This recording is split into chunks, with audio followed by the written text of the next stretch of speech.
नारद जी बोले, ऐसा कहकर भगवान विष्णु ने मछली का रूप धारण किया और विंध्याचल पर्वत पर तप कर रहे महर्षि कश्यप की अंजलि के जल में जा पहुँचे।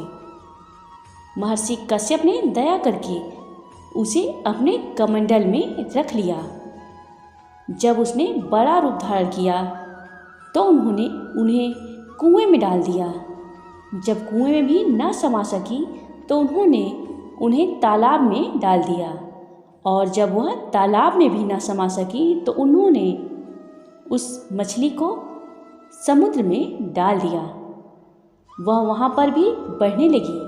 फिर उस मत्स्य रूपी नारायण ने उस शंखासुर को मार डाला। पश्चात शंख को हाथ में लेकर बद्री वन में आ पहुँचे। बद्री नारायण में आकर उन्होंने सब ऋषि व महर्षियों को बुलाकर आज्ञा दी कि पानी में इधर उधर फैले हुए वेदों को ढूंढो और उन्हें शीघ्र मिलाकर मेरे पास लाओ। तब तक मैं देवताओं के साथ श्री प्रयागराज में ठहरा हूँ। इसके बाद सब ऋषि महर्षियों ने इन सब बीजों एवं वेद मंत्रों को ढूंढ निकाला। उन वेदों में से जो जो भाग जिस जिस ऋषि को मिला वह उसी का हो गया। उस भाग के उसी दिन से वही ऋषि कहलाए। सब वेदों को लेकर ऋषि महर्षि प्रयागराज में आए और उन्होंने वे सब भगवान विष्णु को व ब्रह्मा जी को समर्पित कर दिए। ब्रह्मा जी वेदों को पाकर बड़े प्रसन्न हुए। उन्होंने देवताओं और ऋषियों के साथ अश्वमेध यज्ञ किया। यज्ञ के अंत में देवता, गंधर्व, यक्ष, नाग भगवान विष्णु को दंडवत करके प्रार्थना करने लगे। देवताओं ने कहा, हे देव, हे जगन्नाथ, हे प्रभु, हमारी प्रार्थना सुनिए। हम लोगों के हर्ष का समय है, इसलिए आप हमें वरदान दीजिए। नष्ट हुए वेद पुनः श्री ब्रह्मा जी को प्राप्त हो गए हैं। हे लक्ष्मीपति, आपकी अनुकंपा से हम देवताओं को यज्ञ का भाग भी मिला है। यह स्थान आपके प्रसाद से आज पृथ्वी भर में सर्वप्रधान पुण्य को बढ़ाने वाला, मुक्ति तथा भक्ति को प्रदान करने वाला हो, ब्रह्म हत्या आदि पापों का नाश करने वाला, परम पवित्र और अच्छे फल देने वाला हो। यह वरदान हमें दीजिए। भगवान विष्णु ने कहा, जो कुछ आप लोगों ने कहा है वह मेरा ही ध्येय है। जैसा आप लोगों ने कहा है, यह स्थान आज से ब्रह्म क्षेत्र के नाम से पुकारा जाएगा। इस स्थान पर गंगा जी व सूर्यपुत्री यमुना जी का संगम होगा।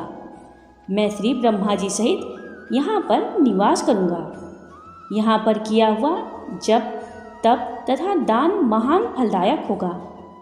पहले जन्म में किए हुए पाप, ब्रह्महत्या आदि भी इस तीर्थ स्थान में स्नान करने से नष्ट हो जाएंगे।